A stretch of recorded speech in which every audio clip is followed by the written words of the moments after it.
Hey friends, welcome to the Johnson City Living Podcast, where we learn about the people, places, events, and flavors that make Johnson City just a lovely place to live. I'm your host, Colin Johnson, with the Colin and Carly Group and Keller Williams Realty. If you're interested in buying or selling a home in the area, or if you're looking at investing in a rental property, give us a call at 423-930-8003, and we will look forward to helping you. Now, let's get to today's episode.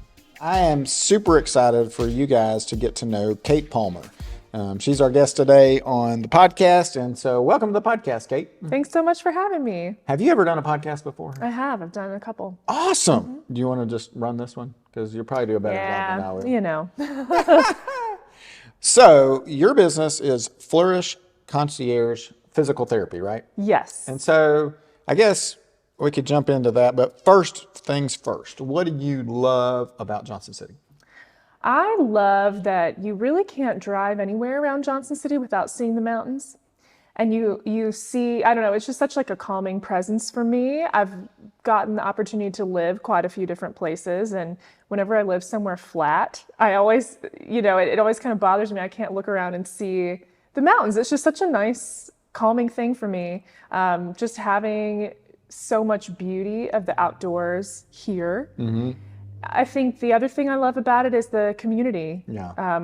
I've been blessed to have found, several different groups of people and being able to enjoy hobbies and passions. And there's a really vibrant community here of, we've got mountain bikers, we've got, people who do community theater, we've got a lot of artists, we've got just like a wide range of people here in this town that you wouldn't expect, and it's been wonderful. I've really enjoyed living here. I agree 100%, and the mountains are awesome, and they just kind of surround us and protect us from hurricanes and tornadoes and stuff like that, so it's just cool. So where'd you grow up?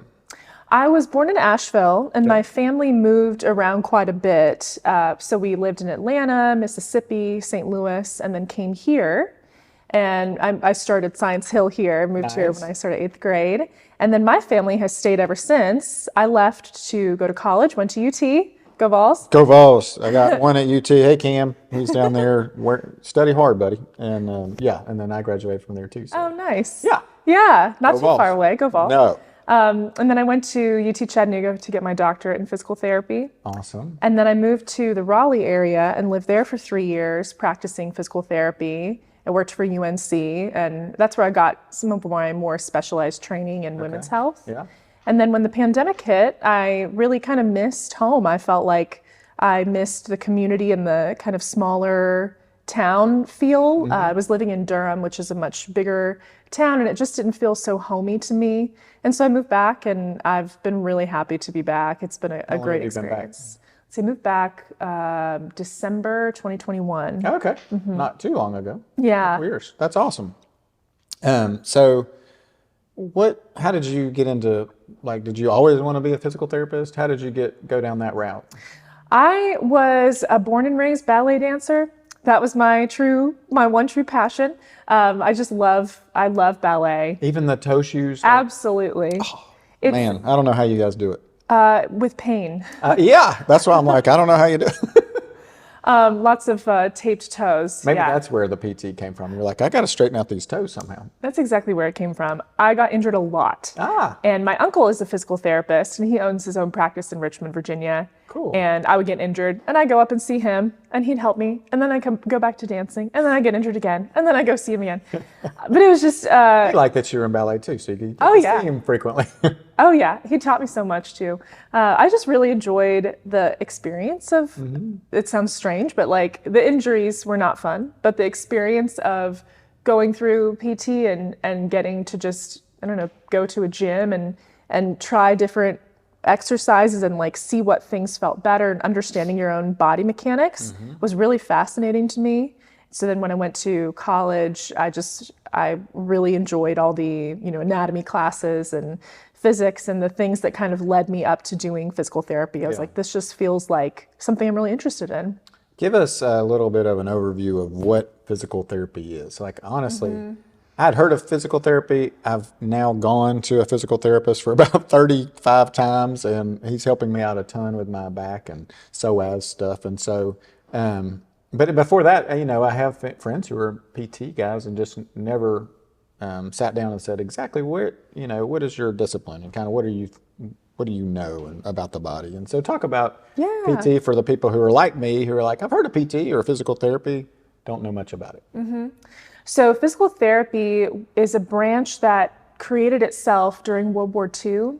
So a lot of soldiers came back from the war with amputations and with musculoskeletal injuries, and they did not have someone to help. There was not a profession to help them get stronger or build the kind of muscular strength that they needed to go about their daily lives.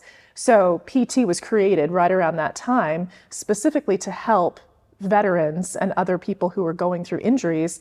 It was kind of considered a branch of nursing at that time, and now it's considered its own separate thing. Yeah. But that's where it started from, was really, how do we help people be able to walk better? Because that was the biggest issue back then. Right. And so now it's evolved into, how do we help people move better? So you have, your branch of medicine where there's orthopedists who can assess, do you need to have a surgery to correct something that's broken or a tendon that's torn? But then what do you do after you have surgery? Because you might be in a sling or you might, have a knee replacement and you can't move your knee. How do you get from there to back mountain biking or back hiking or running or just chasing after your kids? How do you get from point A to point B? And that's where physical therapy comes in, is we help improve basically just how you move. That's what we do. That's cool. Yeah, so I never knew kind of the origin of it, and so that's really neat. Thank you for sharing that. And then so talk about schooling, because it's a whole nother deal, right? I mean, it's like going to med school. And so talk about, you went to UTC, which is just down the road, which is kind of cool. Yeah, I did my undergrad at UT Knoxville. So to do physical therapy, you have to have an undergrad bachelor's degree. Mine was in Spanish. I was going, you got to have like biology or chemistry or. Yeah, I was more non-traditional. I like it. But I really just wanted to study abroad, and the major was flexible enough I could take all the pre-med classes, and it just worked out. But and also I thought I might, need to speak Spanish with clients. Helpful. Yeah, so, that's awesome. Yeah. That's forward thinking. Thank you very much. Please remind my father that whenever I was telling him, I want to be a Spanish major. Good job, Mr. Palmer, supporting her even through the Spanish major. And now you're bilingual and you can help all kinds of Spanish people. So we'll let you just go off in Spanish now for a little while and just, no, I'm kidding. Great, I'm prepared. We'll do that at the end. Then after a bachelor's degree, you have to have a 3-year doctorate degree. Okay. So that's when I went to UT Chattanooga. Gotcha. And it's a pretty intensive 3 years. ETSU has a great program here as well. Same thing, 3 years. And it's a mix of intense classwork and then internships where you're working in the field. You're trying to apply your skills that you've learned from the classroom on real people and learning the, soft skills, social skills of communicating with people and all different types of people. I mean, that's a huge part of it as well. For sure. And then do you have boards you have to take and pass all that? And then I guess clinical hours you have to, before you're fully certified to go out on your own? Yeah, the board exam is kind of the last step. So most programs you have to finish your clinical hours before you can take the boards. And then you have to do all the steps to take the boards. I think it was like a 5-hour test, really fun. And then you get your results back. Probably one of your best days ever. Huh? Yeah, I remember. Or the day you got the results back were probably the best day. That was definitely much better. I left the boards, I called my mom crying. I was like, there's no way I didn't pass. I failed. And then, I passed. It was fine. Right. But it's just the way you feel. I think we're hard on ourselves. I don't know where that comes from, but we are, for sure. For sure. Okay, and then so you've worked in numerous places. You said you kind of, I guess, got a little more specific in, was it Durham or Chapel Hill area? Yeah, I worked for UNC, and they had they had branches all over the Raleigh Triangle. So I worked in a Durham clinic and then over at a clinic in Raleigh. They shifted me over a little bit. Okay. And that was a wonderful experience. UNC is an incredible hospital system, and they're really at the forefront of a lot of things medically. And so it was great to get to learn from that team there and then to be able to bring that knowledge here because we need just as much. Everyone needs great medical care. Yeah. But the things that I learned there and like the women's health specialty, it really made me realize how much of a need there is everywhere. because so many women who go through childbirth or go through menopause have changes physically, and there's not great resources out there to help them. Just like we talk about, PT helps you move better.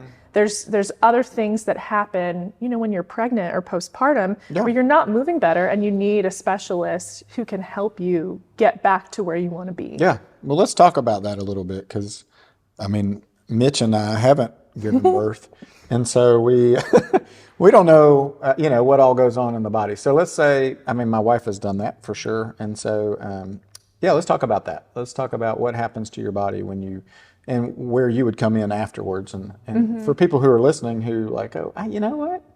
That makes a ton of sense, and that could be why I feel the way I feel. So it's really interesting how when our belly starts to grow, your center of gravity changes. For sure. This makes sense. Yeah. So it becomes more forward, and therefore there's a lot of structural changes in your back and your rib cage to help expand and create more space for something that's growing. And when we give birth, those things don't automatically go back to the way they were. We still can have what we consider like a rib flare, or just more tightness in the upper back to create this open space for a baby. And that can cause a lot of pain. It can cause shoulder pain with breastfeeding. It can cause just, pain carrying a newborn child, which can just be hard as they grow. They're, little potatoes there, and they just keep getting bigger. They do. And then they wind up really big. Christian just passed me the other day, Mitch. He's taller than me. I know. So they keep getting bigger. So you have, your structural changes have happened. Your pelvis is widened, and then those things don't automatically come back together. Right. And a lot of people, they recover well on their own, but it's becoming more commonplace for women to just automatically go to a women's health PT or a pelvic PT to get some things assessed or assisted with, just to help them recover faster. Yeah. When I was telling my mom about when I started my practice, she was like, this wasn't a thing when I had you. This wasn't a thing. I don't even know why women would want to do this. And then over time, as I've talked to her about it, she's like, wait, I really wish I had this opportunity, because she, everyone has changes that happen with your pelvis and your muscles. Sure. Even your abdominal muscles get weaker. And you can recover on your own, but you can recover faster and better if you have more properly. someone to help you, kind of guide you through that. A coach kind of thing to help Exactly. you get through that. And I think those effects can be long lasting, right? Absolutely. How long, after, let's say you have a baby and they're, now they're 10 or whatever, is it still, how late's too late to come see you? There's never too late. There's never a cutoff point where you would not find benefit from working on the things that are bothering you. There's some new studies that are coming out saying that the postpartum period is up to 7 years after you've had your last child. That's how long it takes for your body really to recover, which is kind of shocking. I don't think we consider that. That's a long time. That's a long time. Yeah. We go to church with a lot of ladies who are having a lot of babies, so it might be a good connection for you for sure. And so where do you feel like the Lord led you into getting into the women's, just that women's focus? How do you feel like that happened? For me, it happened because I had an orthopedic client when I worked at UNC who had described a lot of pain and discomfort around her pelvis after giving birth. And she also was having some issues with her bladder. And so she was going to the urologist all the time. She was constantly having to go to the doctor for different things that she didn't understand why they were happening. Right. And so then after looking into it more and talking to my colleagues there, we were able to do some things to help her alleviate her pain and then also eliminate her bladder issues. And once I figured out wait, we can improve your bladder function so you're not up all night, that's wild to me. And that for me really lit a spark of there's so much good that can be had if people are aware and able to access these services. Yeah. Because it's surprising how much people suffer from like frustrations with their bladder having to go all the time. Let's talk about that while we're on it, because that's probably a hot topic for some people that might be listening. Like, hey, how can we improve our bladder function or lack thereof? So there's a lot of things that contribute to bladder frequency or issues with your bladder. One of them is unfortunately what we eat and drink. So there's certain things that trigger more frequency with our bladder. But the main thing that, when I'm working with someone and I'm treating them, we're looking at what are the muscles and structures that are attached to the bladder that are compressing it and making it more difficult for it to do its job. Gotcha. So working on improving muscle tension and strength around the bladder improves bladder symptoms significantly. That's cool. So is that a lot of pelvic core, as we call it? Like, so what are some typical exercises you have people do? Or you probably won't want to prescribe that on. Oh no, I mean, I'm happy There's some to. general stuff that just the average guy could do, or girl. And does it work for guys? It does work for guys. Okay. Yeah, it does work for guys. Here we go. I will say it's pretty frustrating because all I'm going to say is breathe. And if there's any PTs out there, you know what I'm talking about. So the reason that we focus so much on breathing is there's a strong connection with our diaphragm, that's our muscle under the rib cage, and our pelvic floor. And so when those two are working in harmony, they are able to help relax and move each other. So usually, I'd say 90% of the time, the first thing that I work on with most people is improving their breathing technique. I love it. I like breathing. Me too. I'm a fan. Are you a Wim Hof fan? Have you studied Wim Hof at all? This guy, he's the Iceman, and he supposedly can sit in a bathtub full of ice cubes and for an hour, just because he can breathe and keeps his temperature regulated. It's just crazy. But anyway, their different breathing techniques are fascinating to me. So yeah, it's pretty cool. So do you want to take us through a breathing technique? Or Sure. tell somebody, is it like box breathing kind of thing? Or I prefer a slower exhale, but box breathing is another great technique. That's Yeah. where you imagine that your breath is following the line of a box. So when I'm working with someone, usually we'll focus on what I call 360-degree breathing. Oh, I like it. Meaning that we're expanding the rib cage in all directions, not just front and back. So I like to put my hands on the side of my rib cage where you can feel the kind of bones, and then give yourself a little bit of a squeeze. And then when you breathe in, see if you can try to expand your breath under your hands.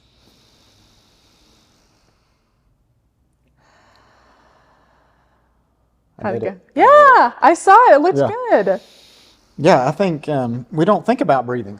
We don't. We just kind of we get through the day and we're like, wow, I made it. But when you catch yourself, it's really shallow, in your, so I mean, during the day, I'll try and work on, and luckily sometimes your watch will tell you too now to take a moment and breathe, but I really try and push down in the diaphragm. But that's a good one too, to think about expanding your rib cage as well as going kind of down into the belly area as well. Yeah, it's more effective. Yeah. And I think having the physical pressure on the rib cage gives you something to push into, which makes it easier. That's a good thought. Thanks for sharing that. You're very welcome. Yeah. So what other things, specialties, or what can you do? Tell us about Flourish PT. Yeah. Your practice. So you left Raleigh, you came here, and you're like, I'm going to start my own practice. Yeah, I worked at the SOFA Women's Health Clinic, but then they unfortunately closed in February, so that's when I started Flourish. Gotcha. And my dream behind Flourish is that I wanted to create a women's health practice where women can come for orthopedic issues, pelvic floor issues, everything in between, and really have the best, highest quality care that they can. Gotcha. I offer home visits as well as in the office. That's cool. So a lot of my new moms really like not having to bring their baby out to the office. Yes, especially in the winter when it's getting colder. Yeah. Yeah, not worry about, do I have everything packed in the car seat? I'm running late. I come to them, I bring everything with me, and so I think it's just one less thing to worry about for them. Yeah. But that's my goal, is just to provide a really high quality level of care. And part of that, as we kind of move through the traditional physical therapy course, is then also providing wellness services. So back in Durham, I used to participate in a weekly running group. And so I got pretty good at analyzing gait patterns. Yeah. So I do like a return to running program. I have like a gait analysis program where I'll videotape you running, and then we can help kind of correct some things to improve your gait. I also teach some pregnancy classes. I teach a push prep class for women who are expecting, who want to have a more hopefully a more safe and effective labor. And then of course I'm a dancer, so I teach dance classes, and I love to work with dancers as well, just helping improve like foot and ankle mobility and biomechanics, things like that. That's cool. What's your favorite thing about your job? I think it's connecting with people, getting to meet people, and getting just to, I don't know, get little peeks into all different types of people. I don't know, because everyone is so different. I mean, the youngest client I've worked with is 18. The oldest I've worked with is 96. Oh wow! And so it's just a really unique position to be able to get to meet and work with people. And hear little stories. That's what I love about the podcast. I get to hear people's stories and connect with them like you. So yeah, and I think you do a great job with that. If you're listening, go on YouTube, watch it, because Kate's just great. You'll enjoy meeting her. Where is your practice? It's on West 10th Avenue, so it's a couple streets up from the library. It's a cute little old house. Carly and I used to live on 9th Avenue. Oh, nice. Yeah. Yep. Okay, so tell us a little bit about, let's go back to Johnson City, because it is Johnson City living. So you live here, it looks like you're engaged. What do you and your fiance like to do for fun in Johnson City? We love to eat. Yeah. So it's been great to get to try so many of the new places coming up. And last night we had dinner at Southern Craft. Oh, love Southern Craft. Their fried okra is just spot on. I love the burnt ends. The burnt ends are so good. Yeah, it's super healthy too. Oh yeah, yeah, feeling great this morning. We love like going out and about and like doing things. Like we really enjoy going to walk on the Tweetsie Trail. Yeah. When they built that, I was just truly so thrilled to have like a really big, nice walking path like that. Yeah, it is super cool. I'm excited. And now I think they're taking it all the way to Roan Mountain or something. Oh, really? Yeah. I didn't know that. It goes all the way through Elizabethton. Oh, that's exciting. It is pretty crazy. That's pretty neat. So I personally love being outdoors and getting to, from my house to the Tweetsie Trail is 5 minutes. I can get to Founders Park. I can go to Willow Springs, which is one of my favorite parks. Just being able to access so much like really nice outdoor space. I don't think we realize how important that is, and what a boost to our quality of life to just be able to go out into nature and not have to drive so far to get to it. Right. I mean, you can really literally walk out your front door and just start walking, and you're going to see some beautiful stuff, which is just super cool. Date night for you and your fiance. What's his name? You want to give him a shout? Michael. Hey, Michael. Where do you guys go for dinner? Like besides Southern Craft? Where's your favorite spot? We love Wan Xiao and Juniper. Yep. Good ones. And we like the traditional dinner and a movie. Oh yeah. I personally really love going to the movies. I think it might be the popcorn, but I just love it.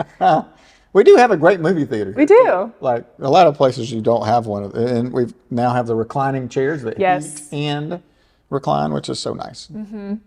So we enjoy doing that. The other night we went out to Tennessee Hills, the distillery. Yeah. They have a new fall menu, which is incredible.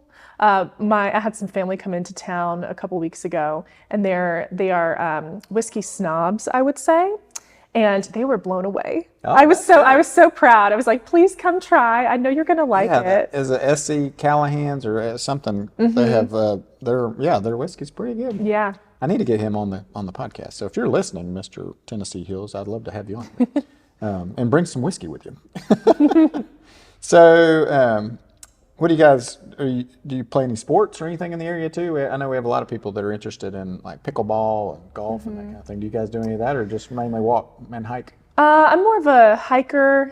I teach ballet. I teach an adult ballet class as well.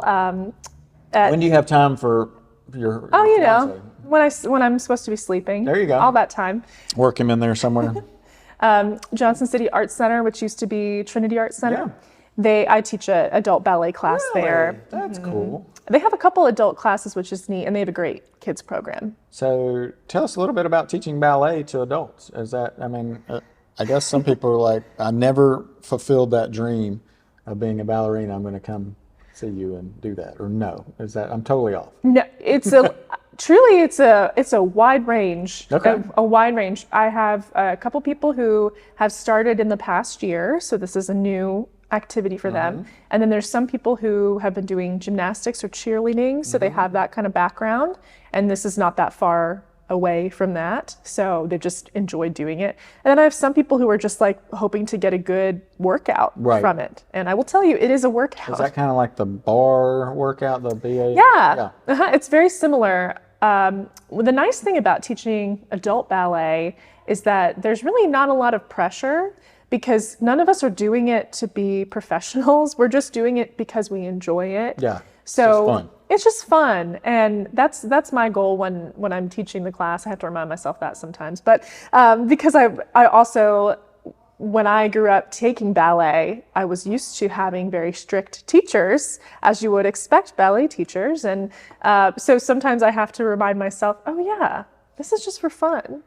But it's a really neat experience to be able to do that and participate with people who just who are just lifelong learners, who want to just continue to learn and are not afraid to humble themselves and try something new. Yeah. It's a wonderful community. And I read somewhere or heard too, a lot of football players take ballet because it's good for stretching and keeps them on balance and just, So you have any football guys coming to ballet? Yeah. I don't, but I have a couple martial arts guys. Nice. Who do like MMA. Well, if you're playing football or MMA and you want to come get your ballet skills. And work on your core strength. Yeah, come on. How often do you teach? Every Tuesday night. Every Tuesday night. That's awesome. Now, would you guys put on a production at any point? I'm not sure. The Johnson City Arts Center does a production at the end of every semester. So in December, they will have a show called God With Us. And then in the spring, they'll do one that usually is like a unique, just kind of put it together themselves. So you may sneak some of your students in there. I might. I've had a couple who've requested to be in there. So you might. They could fulfill their dream. They could. You might see us pop up in the back corner. We'll see. Cool. Yeah. That'd be cool. Now, that's ballet production, but you also like to do acting, I guess? I do, yeah. I'm pretty involved with the Jonesboro Repertory Theater. Squeeze this in between, I don't know, when you're not sleeping. This is a 2 a.m. activity? It is, 2 to 4. Yeah, well, now that we list all these things, it does sound quite a lot. You've got a lot going on, Kate. I do. I enjoy being busy. Yeah. So talk about the Jonesboro Repertory Theater. Yeah, tell us a little bit about that. And I'm glad I have you here because I can probably ask you about the Jackson Theater here in a minute too. Tell me all about that. Yeah. I love JRT, Jonesboro Repertory Theater. It is a family. It really is of people who like the adult ballet class. They just love the arts and they just want to put on the best production that we can. Right. And I think I worked with them back when I was in college, and then coming back here years later. It's wonderful to see how they've grown and progressed. And I'm biased, but I think the quality is truly incredible for a community theater. Every time we go, Carly and I just walk out there and we're like, that was awesome. It was just great. And then sometimes we've got friends who are in it or their kids are in it. And so it's a lot of fun. And I love it. It is. We're so blessed to have an opportunity for people to be involved with theater, and then also for people to be able to see shows without having to drive far away. Right. Because the next nearest theater would be Abingdon maybe, and then Knoxville. So that can be quite a drive. It's nice to have something here, and then also to support local people because we're all volunteers. Everyone who works at that theater is a volunteer. So it's just, you do it for the love of it. Right. Which I think is probably why they express themselves in the way they do, and the show comes out so wonderfully because they love doing it. They're in their sweet spot. Tell me what's going on with the Jackson Theater. It's a brand new looking thing right on Main Street, and I thought they were building it for the Repertory Theater. Maybe not. I don't know. So maybe you can enlighten me and our listeners on what's going on there, if you know it. What's going on. Sure. I don't know the official things. I know what I know a little bit. So it's So this is complete hearsay, which is I'm fine. afraid so. I'm afraid That's all right. so. That's all right. It is I don't think anybody will hold us accountable to it. So. It is owned by Jonesboro, the town. Yep. So I believe that JRT will be able to put on shows there, but that the town of Jonesboro also wants to bring in like musical acts and other things besides the plays and musicals that JRT does. I'm not sure on the timeline for when they're planning to be done, but the sign out front looks beautiful, and I'm very anxious to see it. I can't wait. It looks awesome from the outside, and then you kind of like peek around the back and behind the curtain a little bit. And it's still a big box in there and open, and I don't know how many seats it'll have, but I think it's over 300. Yeah, it'll be nice. Yeah, the JRT's theater is around 120. Okay. So it'll, we're doubling the capacity, which is very exciting. Maybe we can get ticket sales up and you guys can make a little money. Yeah. Instead of just being volunteers. Well, right now, I mean, when we sell out shows, what we do is just kind of add more, which is fun to get to do the show more, but then it's also for everyone involved, it's also like a lot of time. Yeah, it can be challenging. So there's a lot of exciting potential to see what happens when the Jackson opens, and I'm really excited for that. I am too. Talk about Jonesboro. What do you love most about Jonesboro? Oh, Jonesboro. Jonesboro is like a Hallmark movie. It really is. Yeah. Like you just drive down the main street and you're just like, I'm right out of a Hallmark movie. I'm expecting somebody to come out singing, or it's usually us. We are usually singing. That's right. There you go. Yeah. Or some couple just walking around. Like I love Carly. I love Hallmark movies. Don't tell Carly, but she watches them a lot, and I kind of put off the the vibe that it's not really what I'm into. But I do love them. I love them too. I think they should shoot one here. I think so too. I really think Jonesboro would be the perfect setting. I mean, really, Hallmark, I know you're listening. They obviously are, obviously. Please come here and film. We have plenty of actors. Yeah. All you'd have to do, and Mitch actually could run audio and his wife could do the video.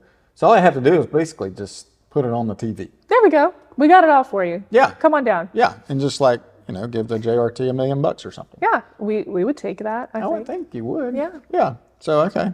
Well, we figured that out. What else do we need to solve today? What is your go-to place for a hamburger in town? Gourmet and Company. Oh, yes. Good call. With the Benton's bacon? Yes. They do some kind of jam. Is it bacon jam? Or no, sorry, it's the garlic aioli. Oh my gosh. Can't have it without. Yeah. It's so good. Truffle fries. Yes. And if you dip them in blue cheese dressing, it's just so good. Carly and I love gourmet. Okay. Where's your favorite pizza joint? Breaks my heart. Scratch was my favorite. Yep. So we are still on the hunt for our new favorite. So if you have suggestions. What does your husband do? Or soon-to-be husband? Yeah, he works in supply chain management for a furniture company. Oh, well, he could open Scratch back up.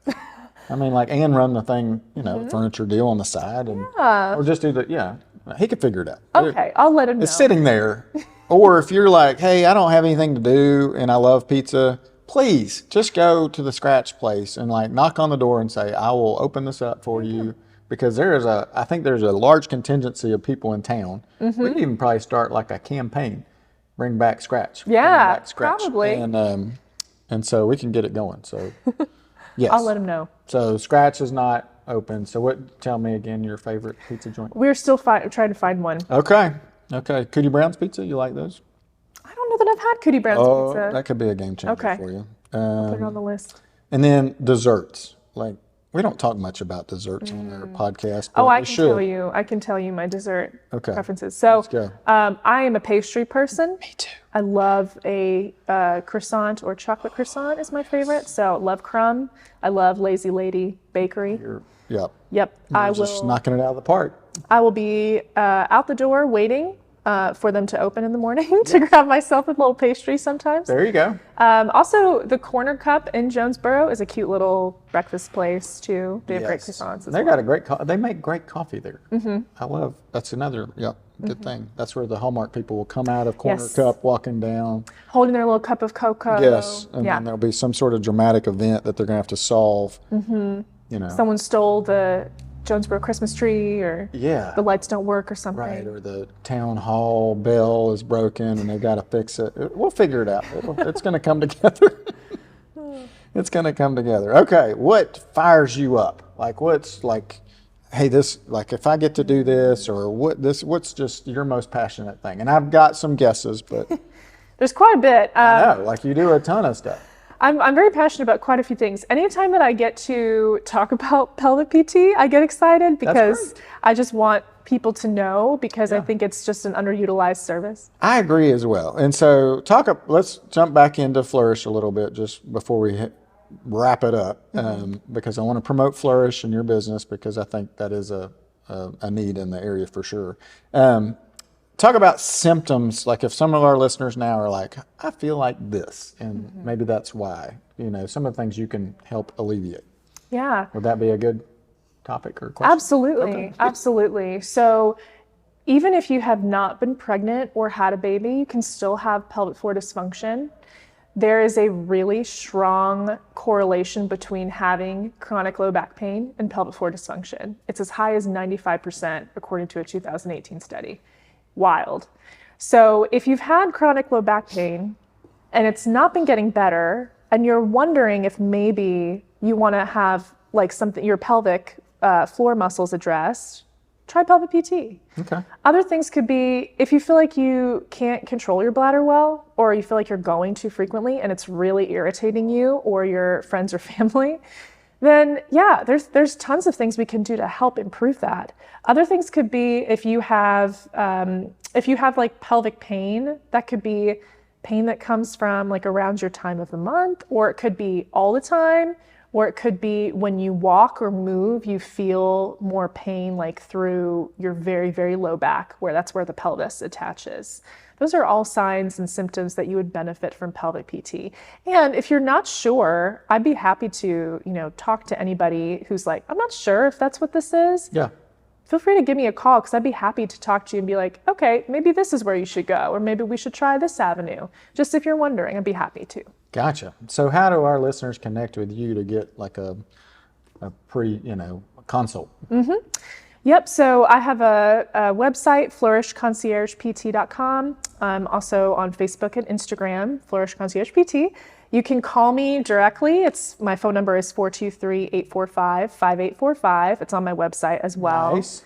And there's a little link in my website where if you want to just send me a message and then have me call you. Can they text you at that number as well? They can, but I would prefer a call if possible, because sometimes the texts add up and it's easier for me to just talk on the phone. I'm with you. I love talking on the phone. Yeah, it's just easier for me. You get it done faster, I think, than texting back and forth. And they're like emails now.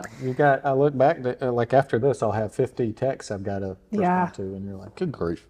So, okay. And then how busy are you? Like if somebody said, I really would love to see Kate, and get this addressed, how quickly can you get in to see them? Typically within the week. Oh, wow. I mean, if it's Friday, probably not that day. Right. But usually if it's in the early part of the week, I can get you seen by the end of the week. If you're living within the Tri-Cities, like within Tennessee, I can also come to you. Gotcha. If you're across the border in North Carolina, I can come to you. If you're in Virginia, you got to come to me. Gotcha. Just licensing. I have my North Carolina and Tennessee license. So talk about how much it costs, payments, insurance, stuff like that maybe a little bit? Yeah. I don't know. So part of the... Trying to help you out. Yeah, no, I appreciate it. So part of the reason I started Flourish, like I mentioned, is that I wanted to provide the highest quality care that I could and not have to have really short visits that sometimes happen, or have to see multiple clients at once, because I want to really give each person the right quality care that they deserve. Yeah. So with that, I'm out of network, which means that I give everyone an invoice with all of our little charges. They submit it to their insurance for reimbursement. Gotcha. And that way there's no back hidden costs. There's no me coming after you with a bill a year later, which unfortunately happens a lot It's the in the worst. You're healthcare like, I think I system. paid for that. And then, no, you still owe $10,000 or whatever. Crazy. Yeah, it's That's because you had 2 wild. aspirin when you were in our office.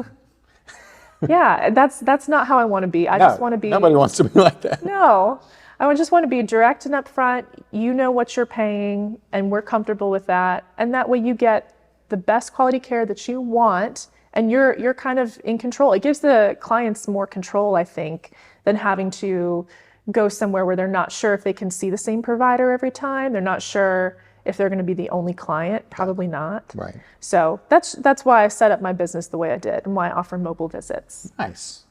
I love it. I love it. Anything that I forgot to ask you that you'd like to share? Or My anything? my favorite coffee shops. Oh, yeah. I do love coffee. Top 2. Oh, two. Okay. Well, okay. Now I've got to. I've stressed her This out. is hard. Okay. You should look. She started perspiring, like having to make like this decision. I could put the weight of the world on Yes. you, Kate. It's going to be all right. It's a difficult Top 2. decision. Philosopher's Tea House. I've never been there. You must go, even if you don't like tea. I like tea. My mother's English. I love tea. Oh, great. There you go. Fantastic. Absolutely fantastic. They have so many different levels of service. You can try like the Chinese method. You can do the traditional English method. You can just get a basic cup of tea. That's cool. They have some really incredible stuff. And then Dos Gatos is my other favorite. Gotcha. Good ones for sure. Good ones for sure. That was Okay. hard. That was a hard choice. Any questions for me? What's your favorite pizza place? Give me a Ooh. suggestion. My favorite pizza place, oddly, we get a lot of pizza from Mad Greek, which is Okay. it's because you can get a little personal pizza. So Friday night at our house is pizza and movie night, and so I can get my own little barbecue chicken pizza with jalapenos and pineapple, and it is fantastic. And then Christian, he'll get a pepperoni pizza, and Carly she usually gets some Greek stuff, so she loves Greek food, Mediterranean food. And so, yeah, I would say that one. The Caribbean pizza at Cootie Brown's is fantastic. It's chicken and like artichoke hearts with this jerk sauce on top of it, and it's got some other stuff, but it's just thin crust, light, delicious. Oh, it's so good. Oh, great. Okay, I'll put those on my list to try. Oddly, Project Barbecue. I've got a group of guys that we get together with, and one of the gentlemen brought Project Barbecue pizza. I don't know if you've had Project Barbecue. So they make a pizza, and they've got a wood fire in there, and I think it was smoky and delicious. Oh, it's so good. It was good. So that's the secret pizza of the conversation for people who got to listen. Okay. Anything else we can? No. All right. Well, thank you for coming on the podcast. Thank Catherine for referring you. And if you want to think of someone else to refer to the podcast, that's how we just get to know people, and then our listeners get to know you, and hopefully we'll help you flourish. Thank you. I appreciate it. Place. So thank you guys for listening. Again, I'm Colin Johnson with the Colin and Carly Group and Keller Williams Realty. If you're interested in buying a home, selling a home, we manage property and help people invest. We'd love to connect with you. Interest rates are high, but that's okay because you still got to find a place to live, and we love helping people find a place to live and build wealth through real estate. So thank you for listening. Enjoy the fall and have a great day.